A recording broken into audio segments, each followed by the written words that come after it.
नमस्कार दोस्तों, स्वागत है आप सभी का LBNCC ऑनलाइन एजुकेशन चैनल पर। मैं हूं डॉक्टर अमरेश तिवारी और आज की ये वीडियो खास तौर पर senate, BSc nursing entrance exam की तैयारी कर रहे स्टूडेंट्स के लिए है। दोस्तों, आज की इस वीडियो में हम डिस्कस करने वाले हैं नर्सिंग एप्टीट्यूड सब्जेक्ट के 24 मोस्ट इम्पॉर्टेंट MCQs। और ख़ास बात ये है कि ये सभी MCQs पिछले साल के सीनेट एग्ज़ाम में पूछे जा चुके हैं। अगर आप सीनेट को लेकर सीरियस हैं तो ये वीडियो आपके लिए है, आपके लिए गोल्डन अपॉर्चुनिटी है, क्योंकि ऐसे क्वेश्चंस बार बार रिपीट होते हैं। मैं आपसे रिक्वेस्ट करूंगा, वीडियो को अंत तक ध्यान से देखें, हर क्वेश्चन को खुद सॉल्व करने की कोशिश करें और एक्सप्लेनेशन को अच्छे से समझें। तो चलिए दोस्तों, बिना समय गवाए नर्सिंग एप्टीट्यूड के लास्ट ईयर सीनेट MCQs की इस इम्पॉर्टेंट प्रैक्टिस सेशन को शुरू करते हैं। Let's begin. ये हम आज के पहले क्वेश्चन की तरफ बढ़ते हैं। पहले MCQ में पूछा गया है, heart attack is medically called. Heart attack को मेडिकल भाषा में क्या कहते हैं, ऐसा पूछा गया है। 4 ऑप्शन दिए हैं। Option A angina, option B myocardial infarction, option C cardiac arrest, option D stroke. अगर हम इन चारों ऑप्शंस पर ध्यान दें तो पहले नंबर पर दिया हुआ है एंजाइना। एंजाइना एक ऐसी कंडीशन होती है जिसमें हार्ट मसल्स तक पूरा ऑक्सीजन रिच ब्लड नहीं पहुंच पाता, जिसकी वजह से सीने में दर्द या भारीपन महसूस होता है। ये दर्द आमतौर पर चढ़ने, चलने या तनाव में बढ़ता है और रेस्ट या नाइट्रोग्लिसरीन लेने से कम भी हो जाता है। एंजाइना हार्ट अटैक नहीं है, लेकिन यह हार्ट अटैक का वार्निंग साइन हो सकता है। दूसरा ऑप्शन दिया है मायोकार्डियल इन्फाक्शन। मायोकार्डियल इन्फाक्शन को आम भाषा में हार्ट अटैक कहा जाता है। यह वो स्थिति है जब कोरोनरी आर्टरी पूरी तरह ब्लॉक हो जाती है और हार्ट मसल्स तक ब्लड सप्लाई बंद हो जाती है। इससे हार्ट मसल्स को परमानेंट डैमेज होता है। इसके लक्षण होते हैं सीने में तेज दर्द होना, पसीना आना, सांस फूलना और दर्द का बाएं हाथ या जबड़े तक फैलना। मायोकार्डियल इन्फाक्शन एक मेडिकल इमरजेंसी है जिसमें तुरंत इलाज की जरूरत होती है। जो थर्ड ऑप्शन दिया है वो है कार्डियक अरेस्ट। कार्डियक अरेस्ट वो स्थिति है जब दिल अचानक धड़कना बंद कर देता है या उसकी पंपिंग पूरी तरह रुक जाती है। इसमें व्यक्ति बेहोश हो सकता है, नाड़ी और सांसें नहीं मिलती।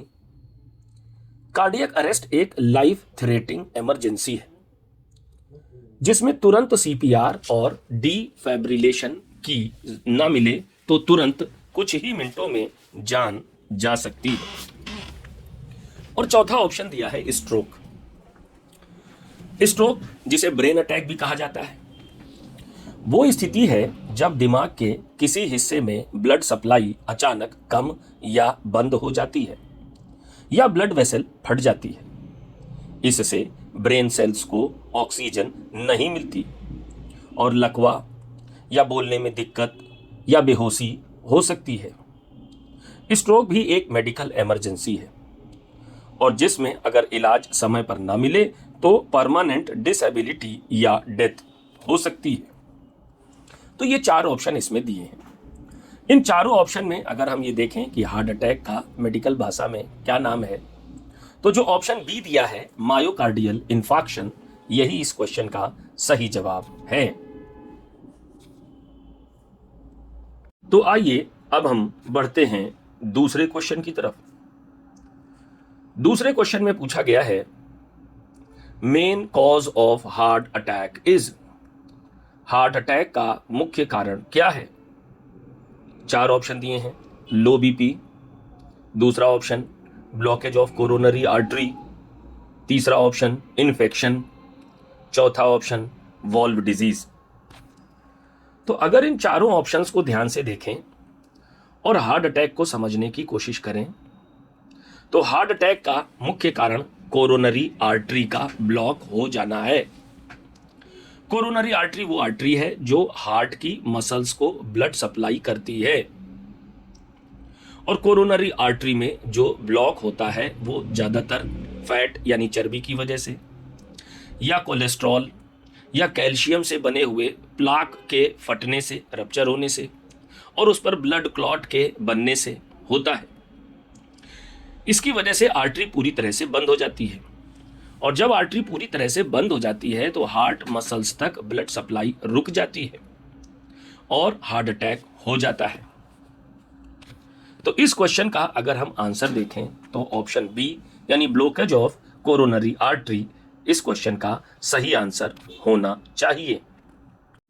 तो आइए अब हम बढ़ते हैं थर्ड क्वेश्चन की तरफ। थर्ड क्वेश्चन में पूछा गया है most common symptom of heart attack is. Heart attack का सबसे आम लक्षण क्या है? 4 ऑप्शन दिए हैं। फर्स्ट ऑप्शन में दिया है हेडेक, सर दर्द। सेकेंड ऑप्शन में दिया है चेस्ट पेन, सीने का दर्द। थर्ड ऑप्शन दिया है फीवर, और फोर्थ ऑप्शन दिया है वोमिटिंग। तो अगर हम इन चारों ऑप्शंस को ध्यान से देखें तो हमको पता होना चाहिए कि हार्ट अटैक का सबसे आम लक्षण होता है सीने में तेज दर्द या भारीपन, यानी कि चेस्ट पेन। और ये दर्द जो है वो अक्सर बाएं हाथ, कंधे, गर्दन या जबड़े तक फैलता है। साथ में पसीना, घबराहट, सांस फूलना भी हो सकता है। और हार्ट अटैक का दर्द आराम करने से भी कम नहीं होता। तो इस हिसाब से जो इस क्वेश्चन का सही आंसर बनेगा वो है बी यानी कि चेस्ट पेन। तो आइए अब हम बढ़ते हैं फोर्थ क्वेश्चन की तरफ। फोर्थ क्वेश्चन में पूछा गया है normal duration of pregnancy is, यानी सामान्य गर्भ अवधि कितनी होती है? 4 ऑप्शन दिए हैं। पहला ऑप्शन है 36 वीक, बी ऑप्शन है 38 वीक्स, सी ऑप्शन है 40 वीक्स, डी ऑप्शन है 42 वीक्स। तो इन चारों ऑप्शंस पे अगर हम ध्यान दें तो ऑप्शन सी यानी कि 40 वीक्स इस क्वेश्चन का सही आंसर है। Normal duration of pregnancy 40 weeks होती है।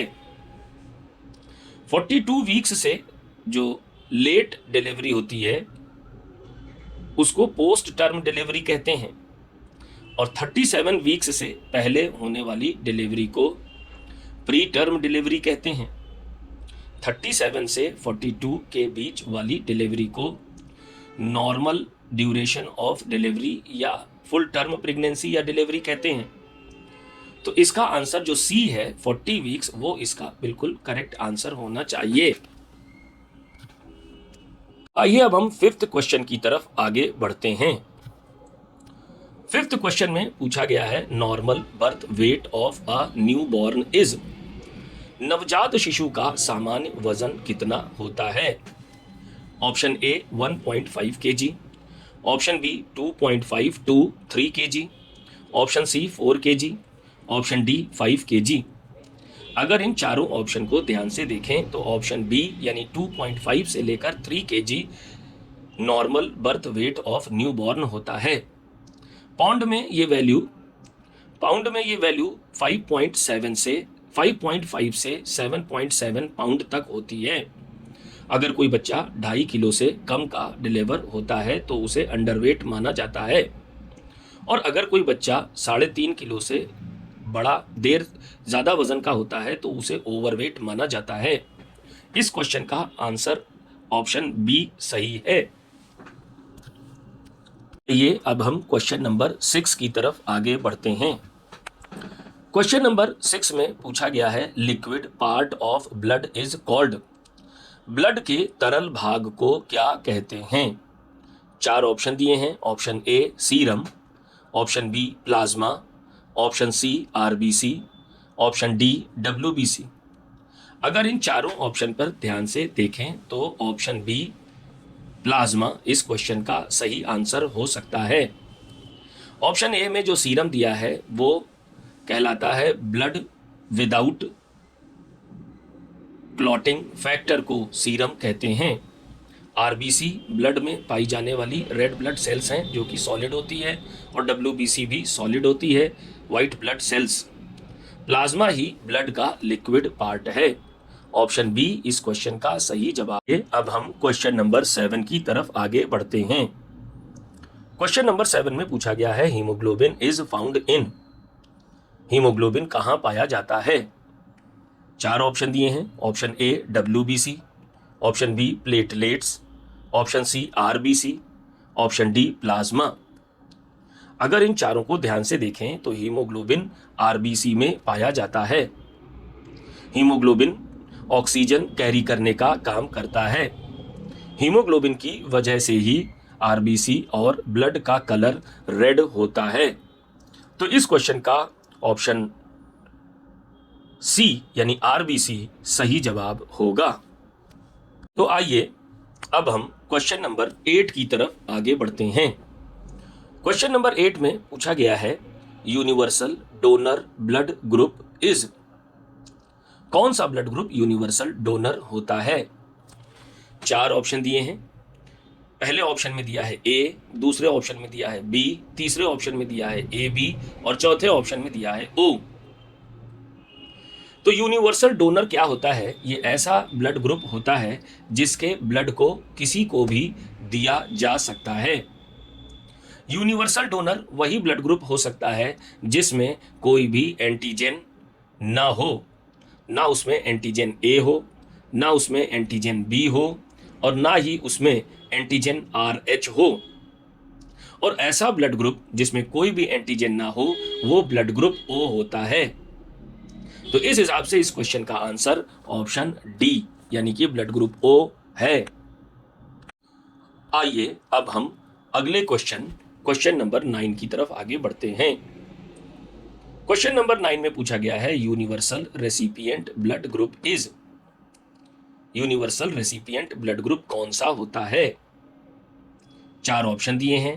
पहले नंबर पर दिया है ऑप्शन में ए, बी दूसरे में दिया है ए बी, तीसरे में दिया है, और चौथे में दिया है ओ। पहली चीज तो हमें पता होना चाहिए यूनिवर्सल रेसिपिएंट कौन सा ब्लड ग्रुप होता है।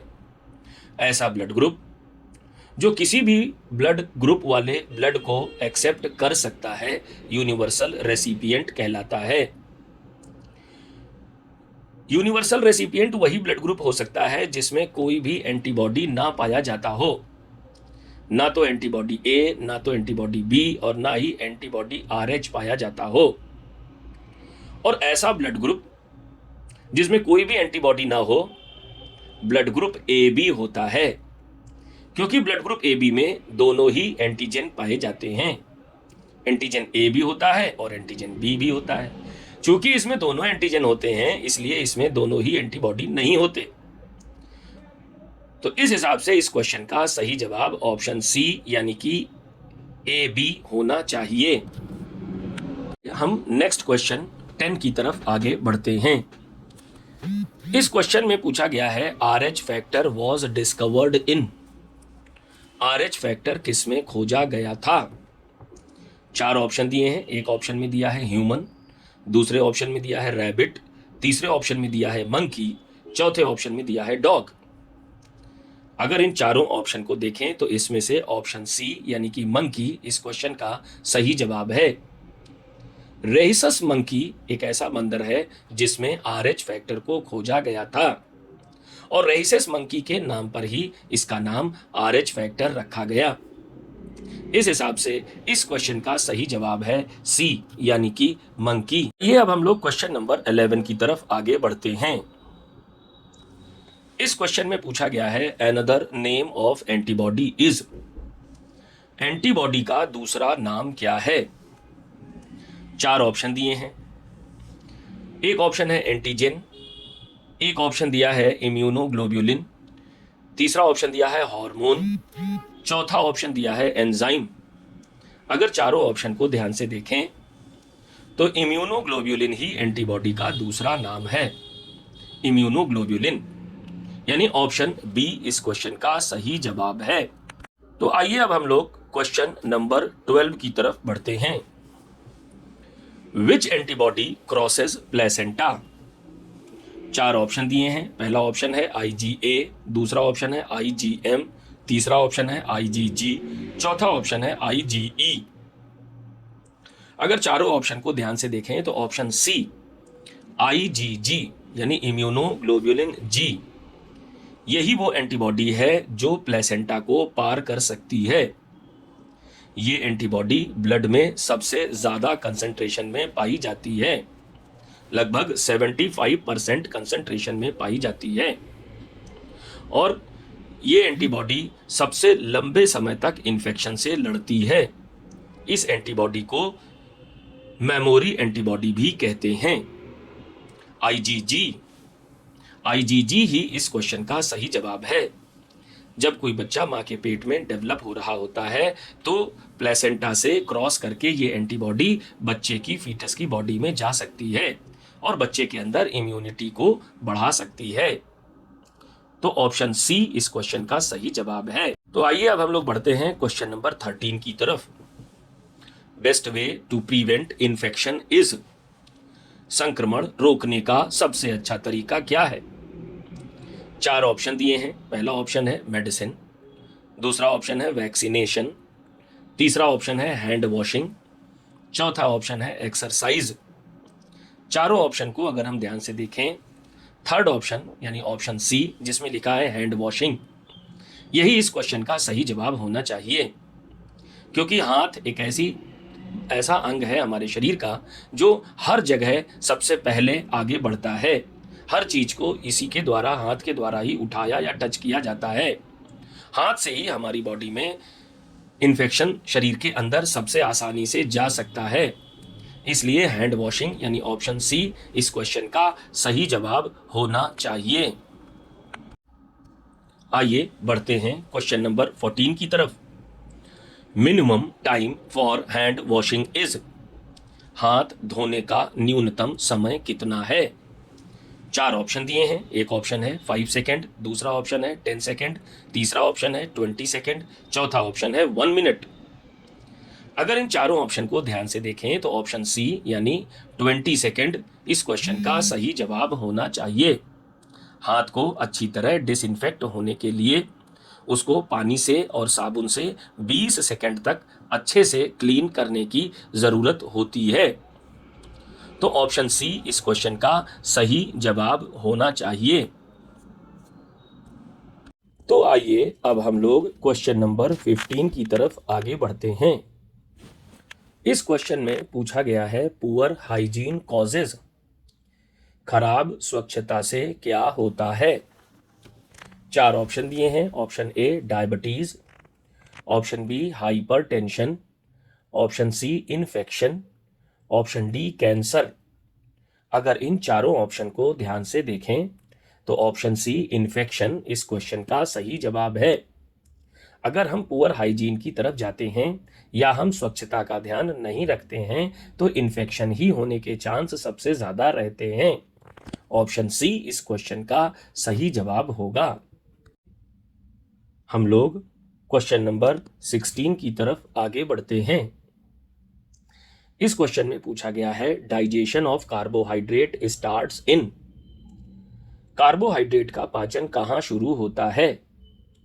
चार ऑप्शन दिए हैं। पहला ऑप्शन है स्टमक, दूसरा ऑप्शन है माउथ, तीसरा ऑप्शन है इंटेस्टाइन और नेक्स्ट ऑप्शन है लीवर। अगर इन चारों ऑप्शंस को हम ध्यान से देखें तो ऑप्शन बी माउथ में ही कार्बोहाइड्रेट का डाइजेशन शुरू होता है। माउथ में सेलिवरी ग्लैंड से सेलाइवा नाम का जूस निकलता है और ये सेलाइवा में एक एंजाइम एमाइलेज पाया जाता है जिसे टाइलिन भी कहते हैं, और ये टाइलिन खाने के साथ आने वाले कार्बोहाइड्रेट स्टार्च का डाइजेशन मुंह में ही शुरू कर देता है। स्टार्च को माल्टोज में कन्वर्ट करना स्टार्ट कर देता है, यानी कार्बोहाइड्रेट का डाइजेशन माउथ से ही स्टार्ट हो जाता है। ऑप्शन बी माउथ इस क्वेश्चन का सही जवाब होगा। तो आइए अब हम लोग चलते हैं क्वेश्चन नंबर 17 की तरफ, जहां पूछा गया है enzyme present in saliva is, लार में कौन सा एंजाइम पाया जाता है? चार ऑप्शन दिए हैं। Pepsin, trypsin, amylase, lipase. अगर चारों ऑप्शंस पर हम ध्यान दें तो एमाइलेज इसका सही जवाब होना चाहिए। सेलाइवा में सेलिवरी एमाइलेज पाया जाता है, इसको टाइलिन भी कहते हैं, और ये कार्बोहाइड्रेट या स्टार्च का डाइजेशन करता है, स्टार्च को माल्टोज में कन्वर्ट करता है। 30% डाइजेशन माउथ में ही शुरू हो जाता है कार्बोहाइड्रेट का। तो इस क्वेश्चन का सही जवाब है ऑप्शन सी, एमाइलेज। तो आइए अब हम लोग बढ़ते हैं क्वेश्चन नंबर 18 की तरफ। लार्जेस्ट डाइजेस्टिव ग्लैंड इज, सबसे बड़ी पाचक ग्रंथि कौन सी है? 4 ऑप्शन दिए हैं। पहला ऑप्शन है पैंक्रियास, दूसरा ऑप्शन है लीवर, तीसरा ऑप्शन है गॉल ब्लैडर, चौथा ऑप्शन है स्टमक। अगर चारों ऑप्शन को ध्यान से देखें तो ऑप्शन बी, लीवर, हमारे शरीर में पाई जाने वाली लार्जेस्ट डाइजेस्टिव ग्लैंड है। लीवर एब्डोमिनल कैविटी में पाया जाता है और बाइल जूस बनाने का काम करता है। बाइल जूस फैट के डाइजेशन में हेल्प करता है। फैट के मॉलिक्यूल को, फैट के बड़े ग्लोब्यूल्स को छोटे छोटे ग्लोब्यूल्स में तोड़ने का काम बाइल जूस करता है। इस प्रोसेस को इमल्सिफिकेशन कहते हैं। तो लीवर यानी ऑप्शन बी हमारे शरीर में पाई जाने वाली सबसे बड़ी डाइजेस्टिव ग्लैंड है।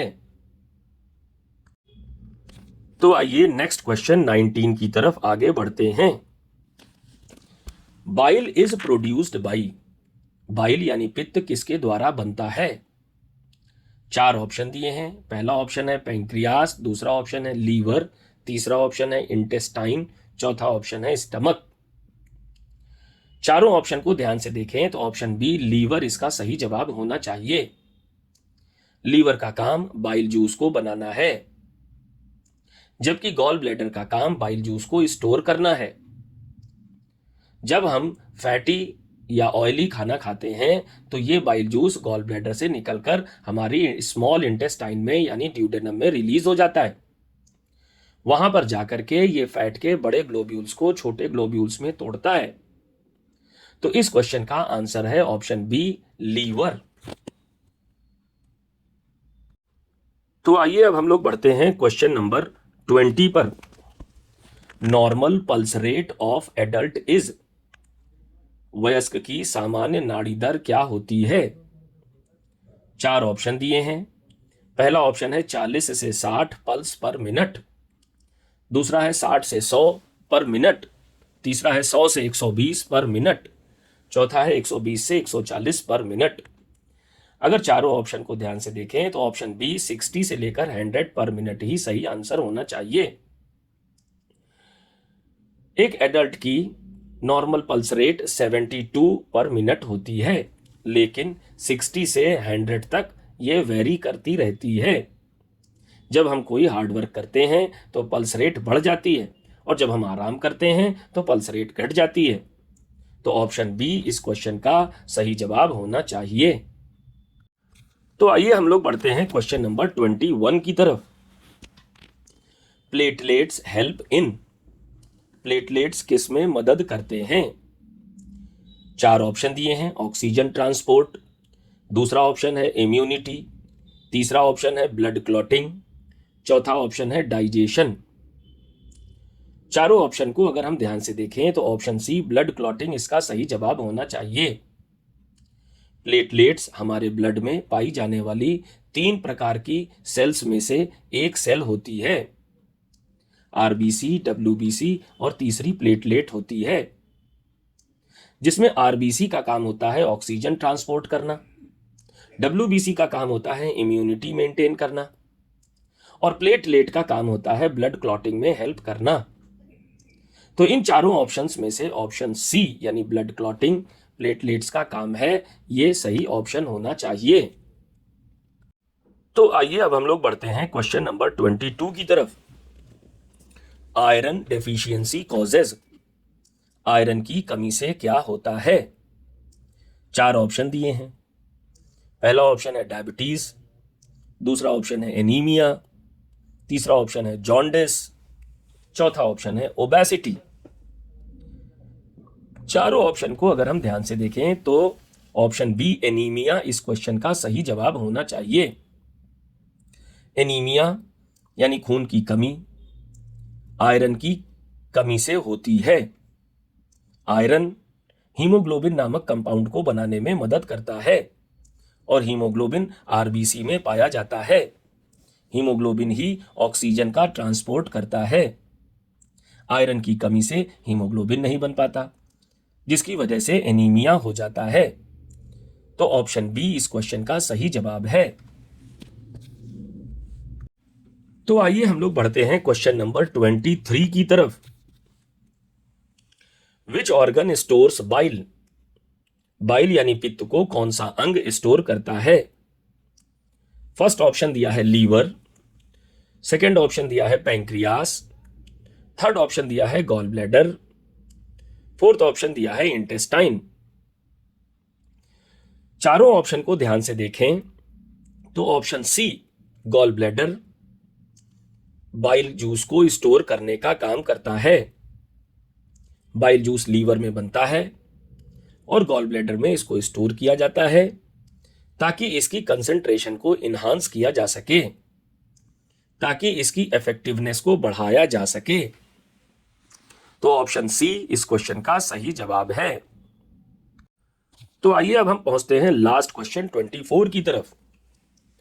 First step of digestion is, पाचन की पहली प्रक्रिया क्या है? Option A absorption, option B mastication, option C assimilation, option D excretion. पहला ऑप्शन दिया है जो एब्जॉर्प्शन, इसका मतलब होता है कि डाइजेस्टेड फूड का हमारे शरीर में इंटेस्टाइन में एब्जॉर्ब होना। दूसरा ऑप्शन बी में दिया है मैस्टिकेशन, मैस्टिकेशन का मतलब होता है माउथ में दांतों के द्वारा भोजन का चबाया जाना। सी ऑप्शन में दिया है एसिमिलेशन, एसिमिलेशन का मतलब होता है एब्जॉर्ब्ड फूड का हमारी बॉडी में इस्तेमाल होना। और ऑप्शन डी एक्सक्रीशन का मतलब होता है वेस्ट मटेरियल का हमारी बॉडी से बाहर निकलना। इन चारों में अगर देखें डाइजेशन की फर्स्ट प्रोसेस क्या है, फर्स्ट स्टेप क्या है, तो वो कहलाएगा मैस्टिकेशन। मैस्टिकेशन यानी दांतों द्वारा भोजन का चबाया जाना डाइजेशन की पहली प्रक्रिया है। ऑप्शन बी इस क्वेश्चन का सही जवाब होगा।